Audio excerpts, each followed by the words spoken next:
Did medieval love stories only happen in fairy tales? Were all royal marriages just cold political deals? Forget what you think you know about romance in the age of knights and castles, from the 5th to the 15th centuries. Prepare to discover the true tales of 10 couples who defied all odds and found love where no one expected it. Number 10. Catherine of Valois and Owen Tudor. The year was 1422, and the widowed Queen of England, Catherine of Valois, found herself in a position that was both powerful and precarious. She was the daughter of the mad French King Charles VI and a widow of England's heroic Henry V. Her young son Henry VI was now king, and she was expected to retreat into the background, a silent royal dowager. Queens of England, especially those with French blood, were not meant to stir up trouble or, heaven forbid, fall in love again, particularly not with someone far beneath their station. Catherine was in her early 20s, still full of life, and residing at Windsor Castle. It was in this environment that she encountered Owen Tudor. He was not a noble, not a knight of high standing, but a Welsh squire, a man from a land that England had long struggled to control. Owen's family was from Penmynnydd in Anglesey, a line that claimed ancient Welsh princely blood, though not recognized by the English establishment as anything more than gentry. He was part of the Queen's household, perhaps even her wardrobe keeper or an esquire to her person. Accounts of their first meeting vary, some hinting at a chance encounter, others suggesting a more formal introduction through the Queen's retinue. One popular story, perhaps apocryphal but endlessly repeated, describes Owen, a strikingly handsome man, accidentally falling into the Queen's lap during a dance, or perhaps a clumsy movement, a moment that might have broken the ice between a queen and her humble attendant. Their relationship began quietly, shielded from the watchful eyes of the English court and the royal council, which had just months before passed a statute forbidding any person from marrying a dowager queen without the king's consent. This law was almost certainly aimed at Catherine, designed to prevent her from making a politically inconvenient marriage that could challenge the fragile Lancastrian dynasty. Yet Catherine and Owen disregarded this stern warning. Their union was a secret, a profound risk in an age where royal bloodlines were sacred and personal choices of monarchs could ignite wars. Over the next few years, their bond deepened. Catherine found in Owen a man of charm, strength, and perhaps a refreshing lack of the political maneuvering she had known all her life. He was not vying for power or position in the same way the great lords of England were. Their love, born in secrecy, led to a family. They had at least 4 children together: Edmund, Jasper, Owen, and a daughter named Margaret. These children, born out of wedlock in the eyes of the English law, were kept hidden for a time, fostered out to relatives or monasteries. The existence of these children was a testament to the enduring and passionate nature of their relationship. The discovery of their union, or at least the suspicion of it, eventually reached the ears of the royal council, led by Henry Beaufort, Bishop of Winchester, and Humphrey, Duke of Gloucester. The court was scandalized.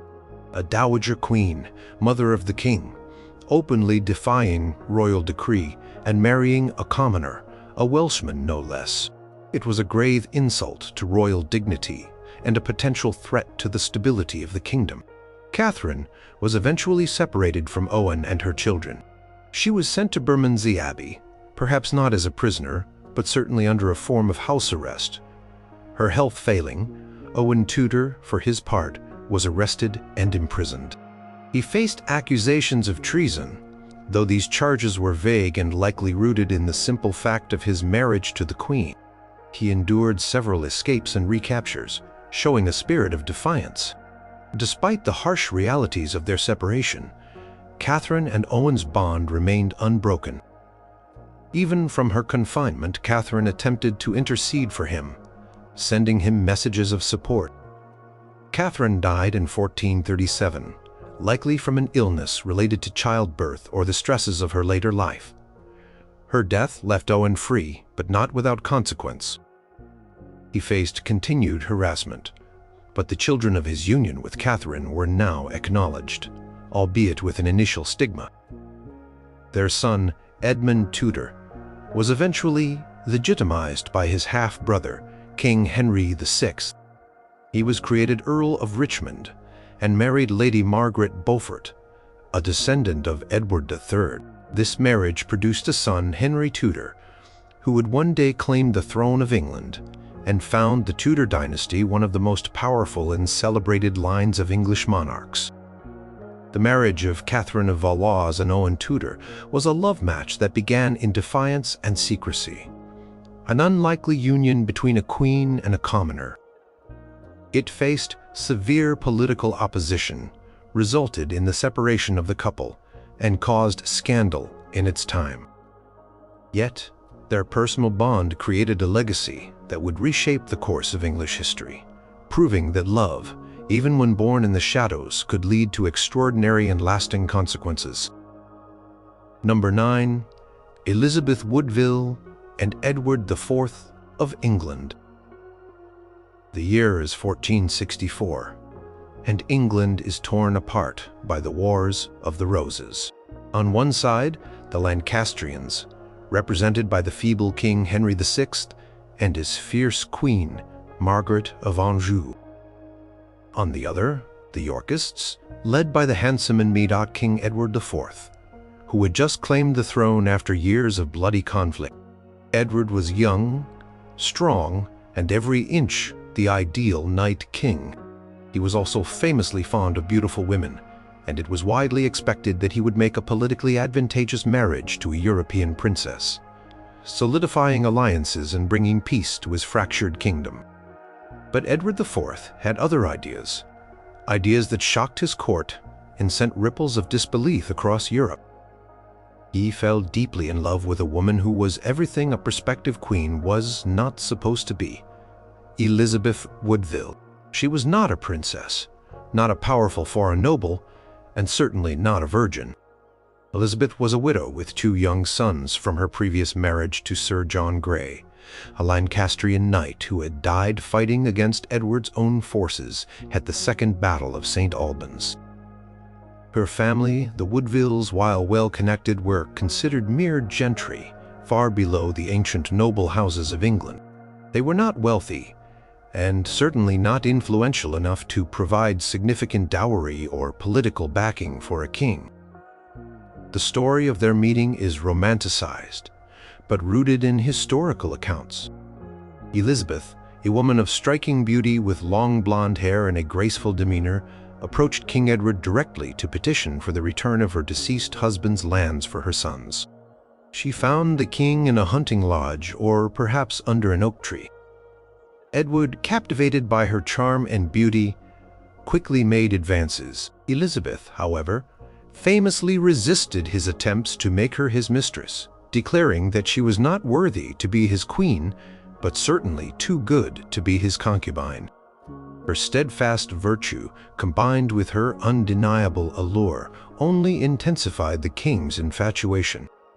Defying the expectations of his family, particularly his powerful cousin Richard Neville, the Earl of Warwick, known as the Kingmaker, Edward secretly married Elizabeth on May 1, 1464. The ceremony took place in great secrecy at Grafton Regis, with only Elizabeth's mother and 2 other women present. The news of this clandestine marriage was kept hidden for several months.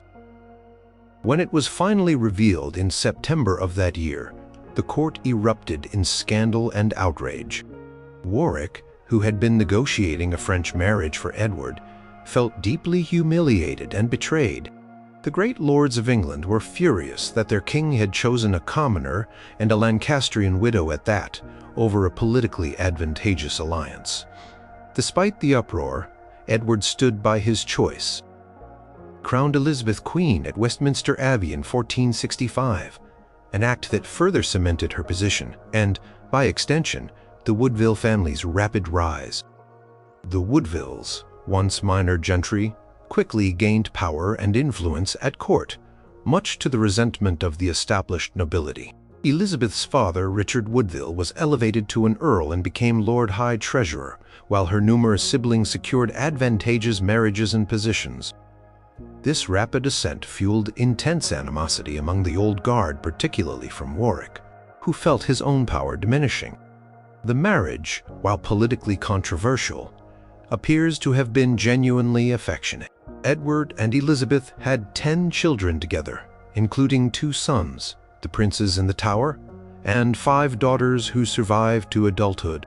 Accounts from the time suggest that Edward remained devoted to Elizabeth, even while maintaining a reputation for philandering. Elizabeth, for her part, was a devoted wife and mother, often acting as a stabilizing presence during the tumultuous years of Edward's reign. She was known for her piety and intelligence, often using her influence to benefit her family and secure their position. Their love match, though seemingly successful on a personal level, contributed significantly to the political instability of the era. The Woodvilles' sudden rise created a powerful faction that challenged the established order, leading to renewed conflict. Warwick, feeling slighted and marginalized, eventually switched his allegiance back to the Lancastrians, briefly overthrowing Edward in 1470 and restoring Henry VI to the throne. Elizabeth, pregnant with their son Edward, was forced to seek sanctuary in Westminster Abbey during this time. However, Edward returned triumphantly in 1471, reclaiming his throne and defeating Warwick. The Woodvilles were restored to their positions, and the couple continued their reign, seemingly stronger than ever. The king and queen presided over a glittering court, and their personal bond remained evident.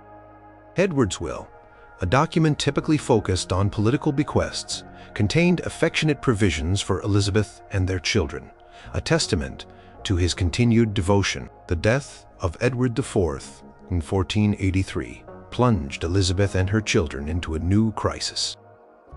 Her brother-in-law, Richard, Duke of Gloucester, seized power, declared Edward's marriage to Elizabeth invalid, and imprisoned their sons, the young king Edward V and his brother Richard. These boys were never seen again, and Richard ascended the throne as Richard III. Elizabeth spent the remainder of her life in relative seclusion, navigating the treacherous political landscape of the early Tudor era. Despite the tragic end to her reign and the mystery surrounding her sons, Elizabeth Woodville's marriage to Edward IV remains one of the most unlikely and able love matches in medieval history. It was a union that defied social convention, sparked political upheaval, and against all odds created a powerful royal family that would one day see their daughter, Elizabeth of York, marry Henry Tudor, thus uniting the warring houses and giving birth to the Tudor dynasty. Personal choice of a king for a commoner widow ultimately reshaped the course of England's future. Number 8. Theodora and Justinian I. In the bustling, opulent heart of the Byzantine Empire, Constantinople, during the 6th century, an extraordinary love story began to unfold, one that defied every social convention and religious expectation of its time. 2 figures at its center were Theodora and Justinian, a former actress and an ambitious emperor, whose partnership would define an era and shape the course of the Roman Empire in the East. Theodora's origins were as humble as they could be. Her father was a bearkeeper for the Hippodrome, the city's vast chariot racing arena, and her mother was a dancer. Theodora herself followed in her family's footsteps, becoming an actress and a courtesan.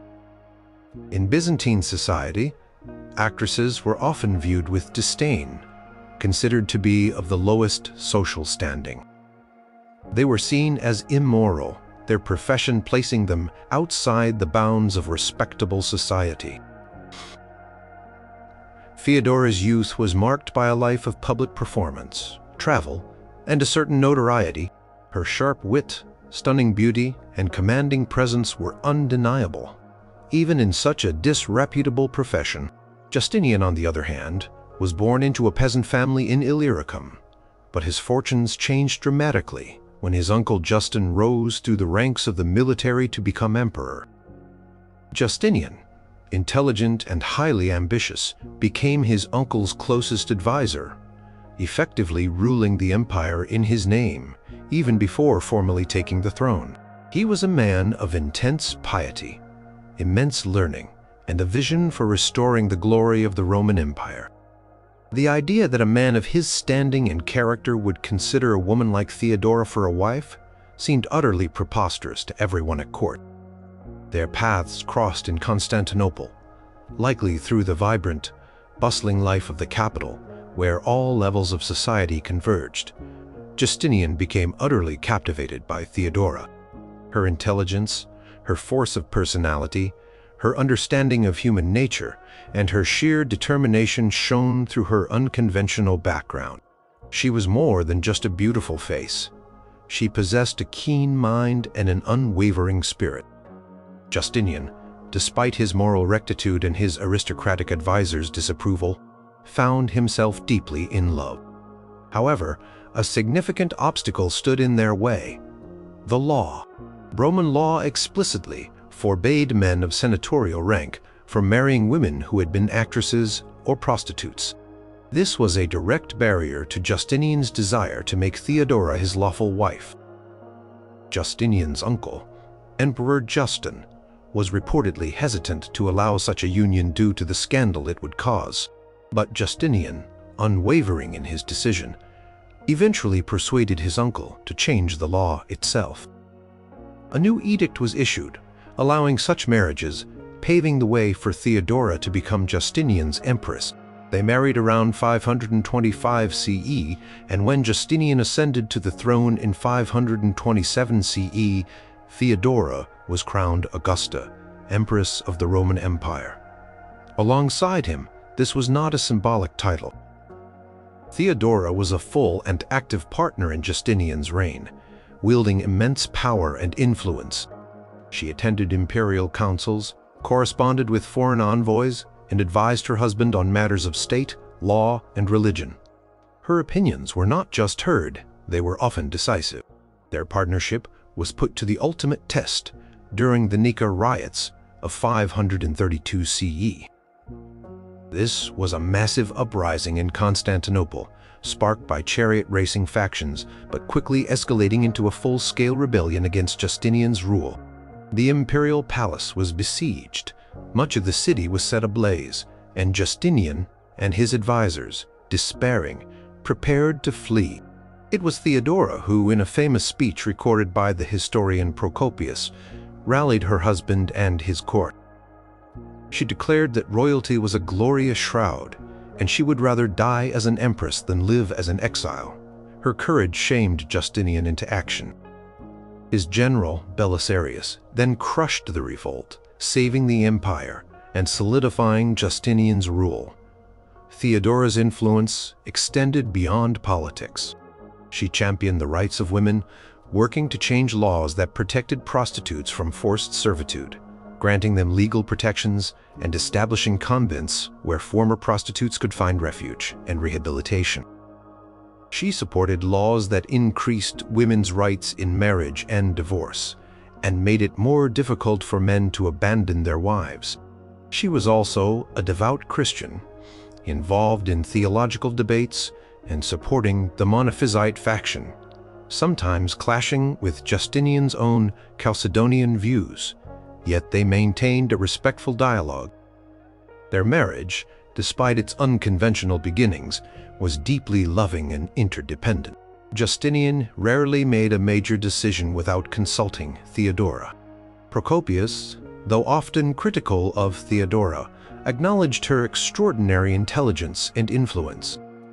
She was, in many ways, the iron fist inside Justinian's velvet glove, providing the pragmatic toughness and political acumen he sometimes lacked. The imperial seal often depicted both Justinian and Theodora, a clear sign of their shared authority. Theodora died in 548 CE, likely from cancer, leaving Justinian heartbroken. He never remarried and mourned her deeply, continuing many of her policies and honoring her memory until his own death in 565 CE. Their nearly two-decade-long reign was a period of immense change and ambition for the Byzantine Empire, marked by vast legal reforms, military campaigns to reclaim lost Roman territories, and massive building projects, including the Hagia Sophia. The love match of Theodora and Justinian was a testament to how personal connection could transcend rigid social structures. An emperor chose to defy the most ingrained prejudices of his society, not just for a wife, but for an equal partner in power. Their union not only changed their individual lives, but profoundly impacted the trajectory of one of the world's most enduring empires. Number 7. Eleanor of Aquitaine and Henry II of England. In the mid-12th century, Europe was a tapestry of shifting alliances and warring ambitions. At its heart was Eleanor of Aquitaine, a figure of immense power, wealth, and undeniable charisma. She was Duchess of Aquitaine in her own right, one of the most powerful women in Christendom, and for 15 years the Queen of France married to the pious and rather austere King Louis VII.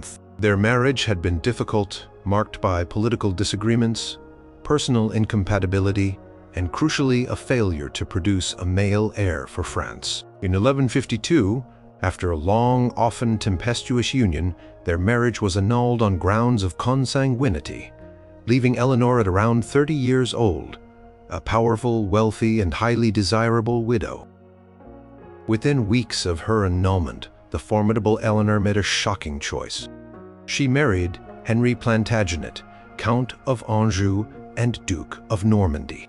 He was nearly a decade her junior, a vigorous, ambitious, and intensely energetic young man who was not yet a king, but a formidable landholder in France. Henry was also technically a distant cousin to Eleanor, making their union somewhat questionable on the same grounds as her previous one, though the church conveniently overlooked it for this marriage. The speed of their union, coming so swiftly after her annulment, caused a stir across Europe. It was seen by many as a calculated, cynical power grab, particularly by King Louis VII, who was furious.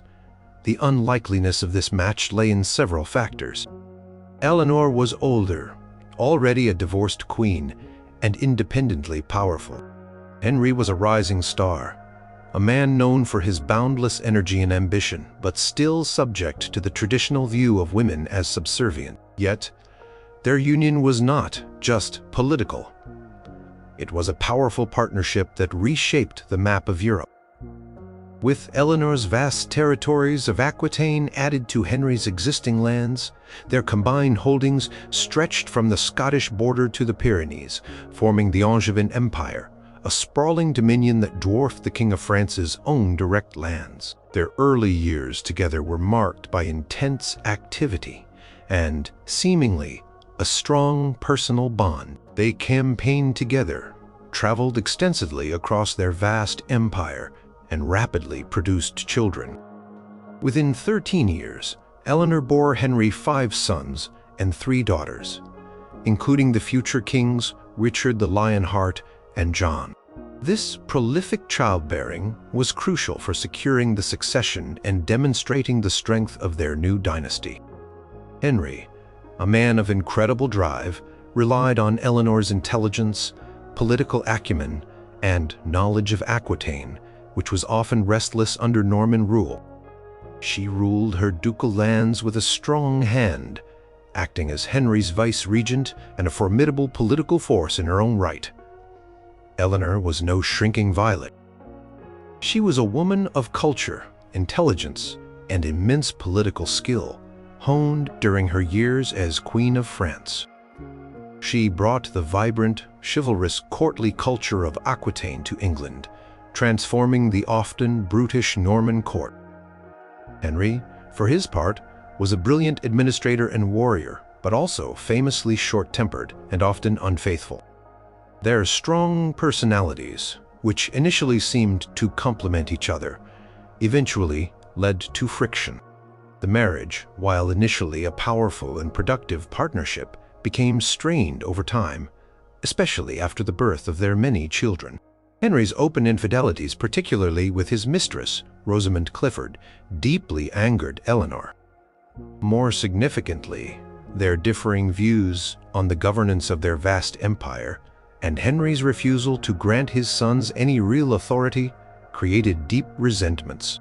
Eleanor increasingly sided with her sons against their father, encouraging their rebellions against Henry. In 1173, she actively supported her son's revolt, even riding in armor to rally support in Aquitaine.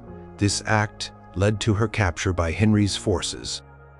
For the next 16 years, she was effectively imprisoned, moving between various English castles. Even in her confinement, Eleanor remained a powerful symbol and a figure of immense influence. Her imprisonment was a political act, not a personal one, a testament to the threat her political power posed to Henry. Despite the personal estrangement and Eleanor's long imprisonment, the marriage itself was never dissolved. They remained king and queen, and the strategic alliance it forged remained unbroken. Henry, even while keeping her confined, never disavowed her or their children.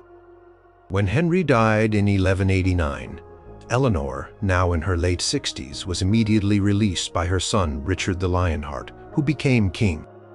Eleanor then returned to a life of extraordinary political activity.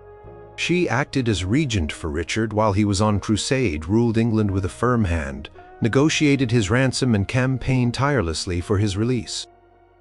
She continued to wield immense power during the reign of her youngest son, John, helping to secure his succession and maintaining stability. She lived to be 82, an astonishing age for the time, and remained a formidable force until her death in 1204. The love match between Eleanor of Aquitaine and Henry II was born out of convenience and ambition, but it quickly became a potent union that produced an empire and a dynasty. While their personal relationship deteriorated into conflict and separation, the union itself was undeniably successful for decades, changing the face of Europe and laying the groundwork for centuries of Anglo-French relations. Inculcates the power of a woman who dared to choose her own path, and the enduring impact of a marriage that defied the norms of its age. Number 6. Ferdinand II of Aragon and Isabella I of Castile. In the turbulent late 15th century Iberian Peninsula, a marriage was forged that would not only unite two powerful kingdoms, but also lay the groundwork for modern Spain. This was the union of Ferdinand II of Aragon and Isabella I of Castile, two strong-willed, ambitious monarchs, whose love match was anything but certain and faced immense obstacles. Ferdinand was born in 1452, the son of King John II of Aragon. He was raised in a court deeply embroiled in political intrigue and warfare. Learning early the arts of diplomacy and military strategy, he was a shrewd, pragmatic, and cautious leader. Isabella, born in 1451, was the half-sister of King Henry IV of Castile. Her childhood was marked by uncertainty and political struggle. She was often kept in isolation, her claim to the throne tenuous, overshadowed by her half-brother's preference for his daughter, Joanna la Beltraneja. Isabella, however, possessed a fierce intelligence, unwavering piety, and an iron will. The idea of their marriage was conceived as a political alliance. The Union of Castile, the largest and wealthiest kingdom in Iberia, with Aragon, a maritime and mercantile power, held the promise of a unified Iberian superpower. However, achieving this union was incredibly difficult. King Henry IV of Castile was vehemently opposed to his half-sister marrying Ferdinand. He wanted to secure his own daughter's succession and feared the power that a combined Castilian-Aragonese force would wield. He tried to marry Isabella to other European princes or even to the aging King Afonso V of Portugal. Isabella, defying her half-brother, made her own choice. She recognized Ferdinand's strengths and the strategic benefits of the Aragonese alliance. The couple themselves had never met before their proposed marriage, yet they were determined to proceed. The challenge of reaching each other for the wedding was immense. Isabella was living under a watchful eye, and Ferdinand had to travel in disguise through hostile Castilian territory, risking capture and assassination. He reportedly disguised himself as a merchant, riding with a small escort, enduring dangerous journeys through forests and past enemy patrols. Finally, in October 1469, they met in Valladolid. Isabella was 18, Ferdinand 17. Despite the political nature of their arrangement, a genuine connection seemed to form between them. They were married in secret on October 19, 1469, without the required papal dispensation due to their being second cousins. They later obtained a forged papal bull to legitimize their union. A testament to their determination, their marriage immediately plunged them into conflict. King Henry IV disinherited Isabella, plunging Castile into a succession crisis that erupted into civil war upon his death in 1474. Isabella claimed the throne, and Ferdinand, by right of their marriage, became King of Castile alongside her. This sparked the War of the Castilian Succession against Afonso V of Portugal and his Castilian allies, who supported Joanna la Beltraneja's claim. The war lasted until 1479, and throughout it, Ferdinand and Isabella fought side by side, their shared struggle forging an unbreakable bond. Their reign, often referred to as that of the Catholic monarchs, was a testament to their powerful partnership. They were not just a king and queen. They were co-rulers who established a system of shared governance. While Ferdinand was nominally King of Aragon and Isabella Queen of Castile, they often acted jointly. Royal decrees and coins bore the names of both monarchs, reflecting their equal authority. They reformed the administration, strengthened the royal authority at the expense of the nobility, and established the Spanish Inquisition. Their love match was unique for its time and the level of equality it established. While Ferdinand was a brilliant military strategist and diplomat, Isabella was an astute politician, a devout Catholic, and a strong administrator. She personally oversaw the justice system, often hearing cases herself. She was the driving force behind the funding of Christopher Columbus's voyage, a decision that would change the course of global history.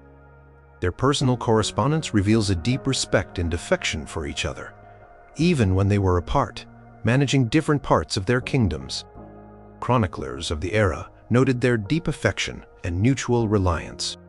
They faced numerous challenges, including the final conquest of Granada in 1492, ending centuries of Moorish rule in Spain, and the controversial expulsion of Jews and later Muslims from their kingdoms. These were shared decisions, driven by their fervent Catholic beliefs and desire for religious unity within their realms. Their union produced 5 children who survived to adulthood, including Joanna the Mad and Catherine of Aragon, who would later become Queen of England as Henry VIII's first wife. These children were strategically married into other European royal houses, extending their influence. Ferdinand and Isabella remained married for 35 years, until Isabella's death in 1504. Her death deeply affected Ferdinand. He continued to rule Aragon and act as regent for his daughter Joanna in Castile, but he never fully recovered from the loss of his partner. Their combined reign laid the foundations for the unified Kingdom of Spain, transformed it into a major European power, and ushered in its golden age of exploration and imperial expansion.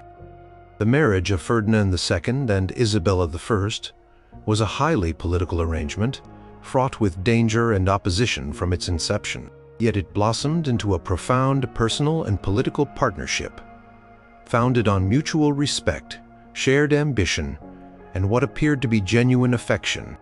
Their bond was instrumental in overcoming immense challenges, creating a unified nation, and leaving an indelible mark on history, proving that even the most calculated alliances could become successful love matches. Number 5. Henry VII of England and Elizabeth of York. The years 1485, and England has just emerged from decades of devastating civil war. The Wars of the Roses. The Battle of Bosworth Field has seen the end of Richard III and the triumph of Henry Tudor, who with a tenuous claim to the throne has just crowned himself King Henry VII.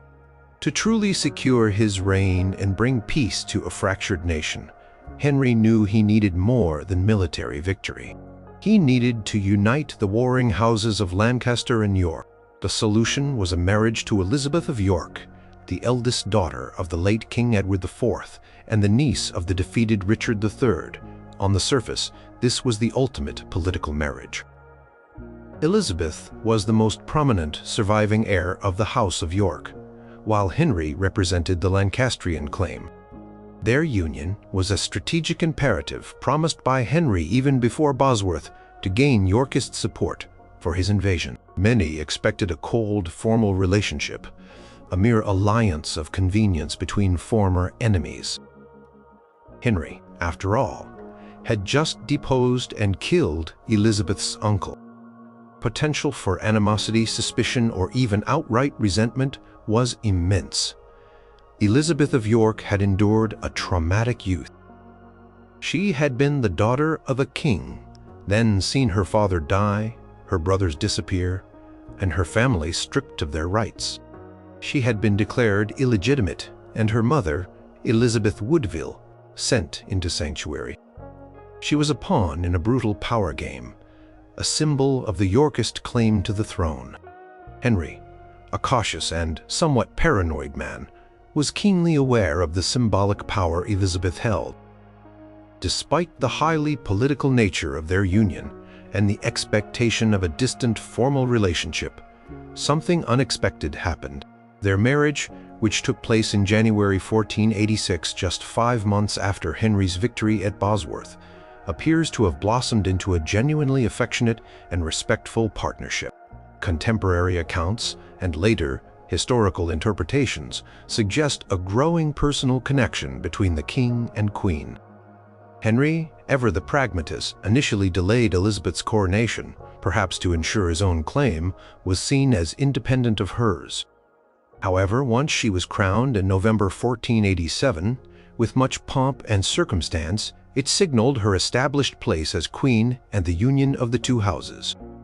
Elizabeth, known for her gentle nature, beauty, and piety, quickly won the affection of the English people. She was seen as a symbol of peace and unity, the Rose of York. Now intertwined with the Tudor rose, their marriage was remarkably fertile, producing 4 sons and 3 daughters who survived infancy, a crucial factor for the stability of a new dynasty. Their eldest son, Arthur, was born within a year of their marriage, securing the succession and creating much celebration. The royal couple's children included Prince Arthur, Henry VIII, Margaret Tudor, who married James IV of Scotland, becoming the grandmother of Mary, Queen of Scots, and Mary Tudor, who married Louis XII of France. This prolific output of heirs solidified the Tudor dynasty's future. Evidence of their personal bond can be found in various sources. Henry, despite his reputation for being reserved and frugal, showed genuine concern and affection for Elizabeth. He rarely took mistresses, which was unusual for kings of the era, suggesting a loyalty and devotion to his wife. When Elizabeth fell ill, Henry is recorded as having paid for special medicines and having visited her frequently. He also spent considerable sums on clothing and jewelry for her, a gesture of affection that went beyond mere royal protocol. When their eldest son, Arthur, died suddenly in 1502, at the age of 15, both Henry and Elizabeth were devastated. Chroniclers describe Henry attempting to console his grieving wife only to break down himself upon seeing her distress. This shared moment of profound sorrow gussed the depth of their emotional connection. Elizabeth, strong in her faith, then had to comfort her husband, urging him to trust in God's will. Just a year later, in 1503, Elizabeth gave birth to a daughter, Catherine, but died shortly after, likely from complications of childbirth, on her 37th birthday, her death plunged Henry into a deep and lasting grief. He retired from court for a period, refusing to see anyone, and historical accounts state that he became visibly changed by her loss. He never remarried, despite numerous political opportunities to do so. A testament to his enduring love for Elizabeth, he held a magnificent funeral for her, and his will included provisions for prayers for her soul. The legacy of Henry VII and Elizabeth of York's marriage extends far beyond their personal happiness. It effectively ended the Wars of the Roses, uniting the warring factions under the new Tudor dynasty. Elizabeth, as the last direct heir of the House of York, provided the legitimacy that Henry's rather weak Lancastrian claim lacked. Their combined royal blood ensured that their children inherited a strong claim to the throne, leading to the powerful reign of their son, Henry VIII. Their love match, born out of dire political necessity and expected to be a cold alliance, defied all expectations. It became a union of respect, affection, and mutual support, proving that even in the most calculated of royal marriages, genuine human connection could flourish and create a lasting and buoyant impact on a nation's history. Number 4. Edward I of England and Eleanor of Castile. In the 13th century, royal marriages were almost exclusively matters of state, carefully arranged to secure alliances, territory, and dynastic survival. Affection, if it developed at all, was a bonus. Yet, the marriage of Edward I of England and Eleanor of Castile stands as a rare and poignant example of a truly devoted royal couple. A love match that began with political calculation and blossomed into an enduring bond. Edward, born in 1239, was the eldest son of King Henry III of England. From a young age, he displayed a formidable personality, tall, strong, intelligent, and ambitious, earning him the nickname Longshanks. He was a warrior prince destined to rule. Eleanor, born in 1241, was the daughter of King Ferdinand III of Castile and Leon. She was well-educated, intelligent, and came from a royal house known for its piety and cultural achievements. Their marriage was arranged in 1254, when Edward was 15 and Eleanor 13, as part of a complex diplomatic agreement between England and Castile. Primary goal was to secure Castile's support for England's claim to Gascony, a disputed territory in southwestern France. As part of the marriage treaty, King Alfonso X of Castile transferred his claim to Gascony to Edward. The young couple were married in Burgos, Castile, a union driven entirely by political expediency. From these seemingly cold beginnings, an extraordinary personal relationship developed. Unlike many royal couples who lived separate lives, meeting only for official functions or dynastic duties, Edward and Eleanor were almost inseparable. They traveled extensively together, not just within England, but across Europe. When Edward embarked on the Ninth Crusade to the Holy Land in 1270, Eleanor insisted on accompanying him, despite the immense dangers and discomforts of such a journey. She gave birth to 2 of their children during this arduous expedition. Their bond was so strong that even when Edward was wounded by a poisoned dagger during the crusade, legend says Eleanor risked her own life by sucking the poison from his wound. A testament to her courage and devotion, though this account is likely apocryphal. What is certain is that she was constantly by his side, providing comfort and support during his recovery. Upon their return to England in 1274, they were crowned king and queen. Edward, now king, continued to rely heavily on Eleanor. She was not just his wife. She was his trusted confidant and advisor. She was known for her intelligence and shrewd business sense. She acquired a vast amount of property through purchases, often for profitable management and for the benefit of her children, earning her a reputation, sometimes unfairly, for being acquisitive.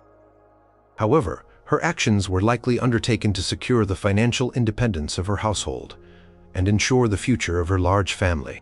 Eleanor was a patron of learning and the arts, fostering a vibrant court culture. She brought Castilian influences to England, introducing new plants, architectural styles, and customs. Her piety was profound, and she supported religious foundations and charities. She was a loving mother, bearing Edward at least 16 children, though tragically many died in infancy or childhood, a common occurrence in the medieval period. The grief of these losses would have been shared between them, further deepening their bond. The survival of so many of their children, despite the challenges, was a sign of a close and healthy relationship. Their unwavering devotion was particularly evident in Edward's reaction to Eleanor's death. In 1290, while accompanying Edward on a journey north, Eleanor fell ill and died in Harby, Nottinghamshire, at the age of 49. Her death utterly devastated Edward. He wrote to the Abbot of Cluny, expressing his profound grief. "My heart is wounded by the deepest sorrow." He ordered that her body be embalmed and taken in a solemn procession over 12 days, from Harby to Westminster Abbey, a journey of nearly 200 miles. At every overnight stop along the route, Edward commissioned the erection of an elaborate memorial cross. These Eleanor crosses, 12 in total, were magnificent stone monuments, adorned with statues of the Queen in the royal arms. 3 of them still stand today, at Geddington, Hardingstone, and Waltham Cross. The most famous, the Charing Cross, stood in the village of Charing, near London, and gave its name to the modern Charing Cross. This act of public mourning and remembrance was unprecedented for an English monarch, a testament to the depth of his love and sorrow. It was not merely a political gesture, but a deeply personal expression of loss. Edward's grief was so profound that he reportedly never truly recovered from her death. He ordered daily masses for her soul and had her heart enshrined at Blackfriars Priory in London. He never remarried, despite the political pressures to do so for an heir, even though he had surviving sons. He remained a powerful and effective ruler, but his personal life was marked by her absence. The marriage of Edward I and Eleanor of Castile began as a calculated political alliance, yet it evolved into one of the most remarkable and enduring love matches in English royal history. It defied the transactional nature of medieval royal unions, demonstrating a profound personal bond, mutual respect, and unwavering devotion. Their story stands as a powerful reminder that even amidst the cold calculations of power, true affection could flourish and leave a lasting legacy. Number 3. Adelaide of Burgundy and Otto I. The mid-10th century in the Holy Roman Empire was a time of shifting power, ambitious rulers, and ruthless politics. Against this backdrop emerged the extraordinary story of Adelaide of Burgundy and Otto I, a love match born from political upheaval, imprisonment, and a daring escape, leading to one of the most powerful and successful partnerships in medieval Europe. Adelaide was born around 931 CE, the daughter of Rudolph II, King of Burgundy. She was a woman of noble birth, intelligence, and a strong will, educated in a time when many aristocratic women received little formal schooling. At a young age, she was married to Lothair II, the King of Italy. This was a politically advantageous union, but Lothair died suddenly in 950 CE, widely suspected of being poisoned by his rival, Berengar II of Ivrea, who then seized the Italian throne. Berengar, keen to legitimize his usurpation and consolidate his power, attempted to force the young, beautiful, and influential widow Adelaide to marry his son Adalbert II. Adelaide, however, fiercely resisted. She refused to marry the son of her husband's suspected murderer, a defiance that enraged Berengar. As punishment for her refusal, Berengar imprisoned Adelaide in a fortress on Lake Garda, some accounts say within a tower, under harsh conditions. She was stripped of her royal insignia and subjected to ill treatment. Adelaide, however, was no damsel in distress content to languish. She was a woman of remarkable courage and resourcefulness. According to various accounts, she managed to communicate with a loyal priest or servant who then helped her orchestrate a dramatic escape. She reportedly dug a tunnel from her cell, or was lowered from a wall, and then, disguised as a peasant, fled through the countryside with only a few loyal companions. She sought refuge in the heavily fortified castle of Canossa, held by her loyal supporter, Bishop Adelard. From Canossa, Adelaide sent an urgent plea for help to Otto I, the powerful king of East Francia, Germany. Otto, known as the Great, was a formidable warrior and an ambitious ruler who sought to restore the glory of the Carolingian Empire. He had long harbored ambitions in Italy, seeing himself as a successor to Charlemagne. Adelaide's desperate appeal presented him with the perfect opportunity. Not only would he be seen as a chivalrous rescuer, but marrying Adelaide would give him a legitimate claim to the Kingdom of Italy and its vast resources. Otto marched into Italy with a large army in 951 CE. He easily defeated Berengar and rode to Canossa to meet Adelaide. The meeting of the powerful king and the courageous, recently escaped queen was momentous. Otto was undoubtedly impressed by her spirit and regal bearing, even in her distressed state. Adelaide, for her part, recognized Otto as her savior and the only man capable of securing her future and restoring order to Italy. They were married in Pavia in 951 CE, a union that was both a political masterstroke and, by all accounts, a deep personal bond.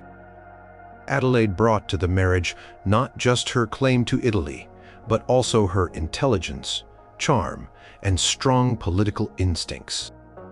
Otto, a man of great ambition, found in her a partner who shared his vision and was capable of advising and supporting him. Their partnership led to Otto's coronation as Holy Roman Emperor in Rome in 962 CE, with Adelaide crowned Empress alongside him.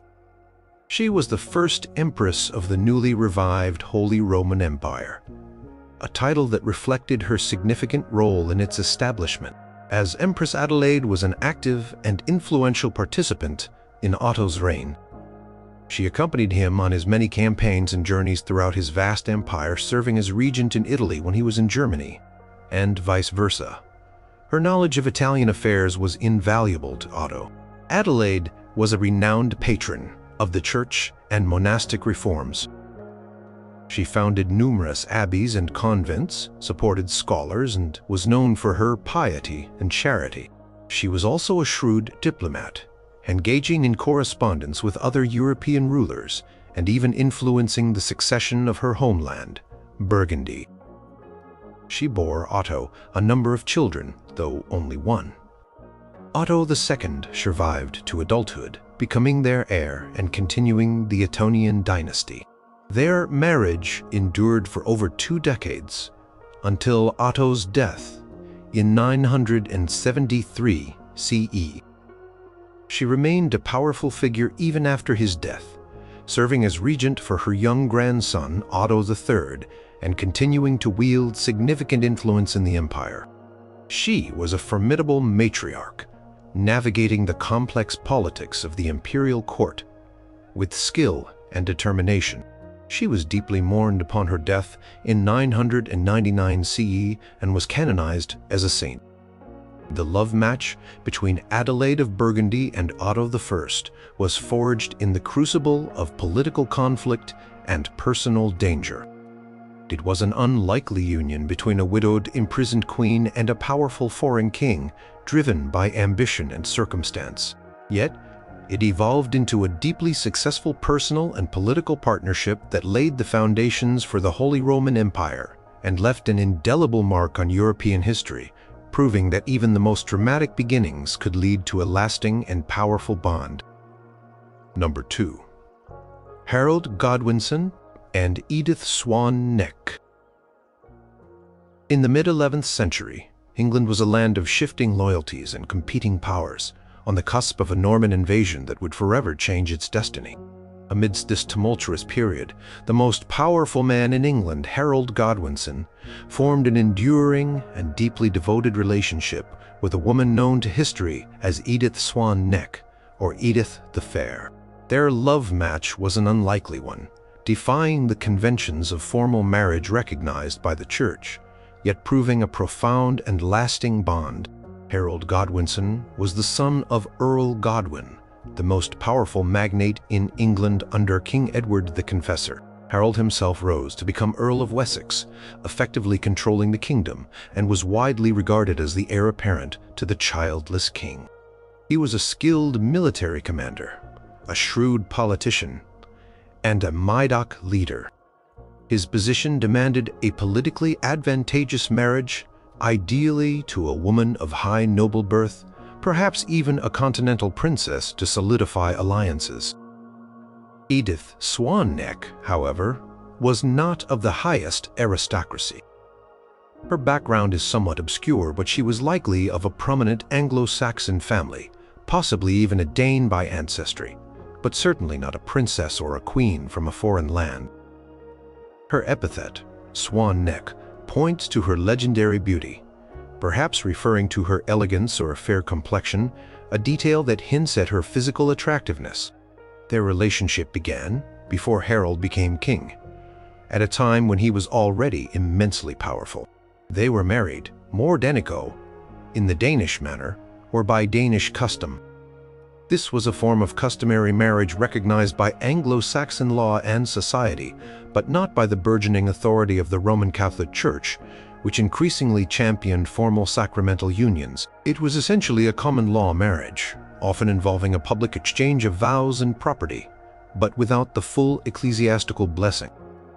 This meant that while their union was accepted by their peers and community, their children were not considered legitimate in the eyes of the Church, or increasingly by continental European standards. Despite this technicality, their relationship was deeply personal and enduring. Edith bore Harold at least 5 children, 4 sons, Godwin, Edmund, Magnus, and Ulf, and a daughter, Gaitha. The number and health of their children attest to a long and stable domestic partnership. Harold clearly treated Edith as his wife and the mother of his children, bestowing lands and wealth upon her. She was a central figure in his personal life, managing his household and raising their children.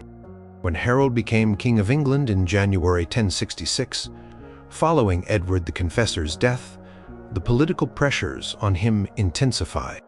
To strengthen his claim and secure foreign recognition, Harold undertook a formal church-sanctioned marriage to Edith of Wessex, the daughter of the powerful Earl Elfar and the widow of Gruffydd ap Llywelyn, the Welsh Prince Harold had recently defeated.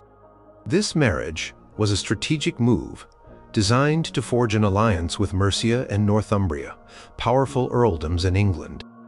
This formal marriage meant that Harold's relationship with Edith Swan Neck was, in the eyes of the Church, now considered a concubinage, not a legitimate marriage. Yet there is no evidence that Harold abandoned Edith Swan Neck or their children. They remained a central part of his life. Indeed, the very fact that his sons by Edith Swan Neck were named and acknowledged speaks volumes. The ultimate testament to their deep bond came in the aftermath of the Battle of Hastings on October 14th, 1066. Harold was killed in the battle, and his body was so mutilated by the Norman forces that it was unrecognizable even to his own housecarls, his personal guard. William the Conqueror, perhaps out of respect or perhaps to confirm Harold's death, allowed 2 English monks from Waltham Abbey, where Harold had been a patron, to search for his body. They failed. It was Edith Swan Neck who was then brought to the battlefield. She was the only one able to identify Harold's body amidst the gruesome pile of the dead. Her ability to recognize him, likely by some intimate mark or characteristic known only to her, speaks volumes about the closeness and intimacy of their relationship. It is a powerful, heart-wrenching image of a woman who knew her love better than anyone else. This moment is famously recounted in various historical sources, including the account of William of Malmesbury. After Harold's death, Edith Swan Neck's fate is largely unknown. She seems to have disappeared from the historical record, perhaps retreating into anonymity or seeking refuge with her family. Harold's sons by Edith, however, attempted to resist the Norman conquest and later sought refuge and opportunities in Ireland and Scandinavia, continuing their father's legacy in a different way. Their lives were a direct result of Harold and Edith's enduring personal bond. The love match between Harold Godwinson and Edith Swan Neck was not a marriage recognized by the highest ecclesiastical authorities of its time, nor was it a union of political equals in the traditional sense. It was a partnership based on personal affection, trust, and a shared life that produced a family. It defied the growing pressure for formal, politically sanctioned unions, and instead flourished as a deeply personal and lasting relationship, enduring even the profound political changes of its era and leaving a poignant mark on the historical record. Number 1. Christine de Pisan and Etienne de Castile. In the late 14th century, a time dominated by men and aristocratic patronage, a remarkable woman emerged who would become Europe's first professional female writer. Her name was Christine de Pisan, and her unexpected success was deeply intertwined with a rare and profound love match that defied the pragmatic norms of her age and shaped her entire life's trajectory. Christine was born in Venice in 1364, the daughter of Tommaso di Benvenuto da Pisano, an accomplished astronomer, astrologer, and physician. Her father was invited to serve at the court of King Charles V of France, where he became a royal advisor. It was in this intellectually vibrant environment that Christine grew up, receiving an unusually extensive education for a girl of her time, encouraged by her father and the enlightened king. While other noble daughters were taught domestic skills, Christine was immersed in books and scholarly pursuits. At the age of 15, in 1379, Christine was married to Etienne de Castile, a young man slightly older than herself. Etienne was a royal notary and secretary to the king, a position of respect and a promising career path. This was an arranged marriage, as was common for the time, designed to secure her future and connect two families of royal service. Such unions were often devoid of personal affection, based purely on practical considerations. However, from Christine's own writings, it is clear that her marriage to Etienne was a deeply affectionate and fulfilling love match. She speaks of him with profound tenderness and admiration, describing their years together as a period of immense happiness and intellectual companionship. In her works, such as the Book of the City of Ladies and the Book of the Deeds and Good Manners of the King, she often reflects on the joy and harmony of her domestic life with Etienne, portraying him as a loving husband who respected her intellect and shared her love for learning. She praises him as her dearest and most loyal companion, highlighting a level of personal connection that was rare for medieval couples. Particularly in the public record, Etienne recognized and encouraged Christine's intellectual talents, not discouraging her studies as many husbands might have done. Their marriage produced 3 children, a daughter, Marie, who became a nun, and 2 sons, Jean and another, who died young. Their household was a place of warmth and stability, a stark contrast to the often cold and formal arrangements of medieval aristocratic life. Christine's accounts paint a picture of a truly contented, domestic existence. The unlikeliness of their love match lay not in their social standing, which was relatively similar, but in the intensity and quality of their personal bond in an era where marriages were transactional. Their relationship provided Christine with the emotional and intellectual foundation that would later allow her to navigate immense personal tragedy and forge an independent path. Their happiness, however, was tragically cut short. In 1380, King Charles V, their patron, died. This destabilized the court and led to a period of political turmoil and uncertainty. Then, in 1390, Etienne du Castel died suddenly, likely from an epidemic, at a young age, leaving Christine a widow at just 25 years old. This was followed by the death of her father shortly after. Christine was left with 3 young children, her elderly mother, and a niece to support, and facing complex legal battles over her late husband's estate. She found herself in dire financial straits, a woman without a male protector, in a society that offered few options for independent women. This personal catastrophe, however, became the catalyst for her extraordinary career. Instead of remarrying or retreating into a convent, Christine made the unprecedented decision to become a professional writer. She poured her grief and her formidable intellect into her work. She began writing poetry to process her sorrow, then transitioned to prose, taking on commissions from various patrons across Europe. Her sharp political commentary, her defenses of women, and her reflections on society gained her widespread renown. Christine de Pisan's success as a writer was a direct consequence of the intellectual and emotional foundation provided by her happy marriage to Etienne. Their partnership gave her the confidence, the education, and the personal experience of a loving relationship that informed her later arguments for women's worth and societal reform. Her profound sorrow at his loss, evident in her elegiac poetry, fueled her drive to create and achieve. She never remarried, a testament to the enduring love she held for Etienne.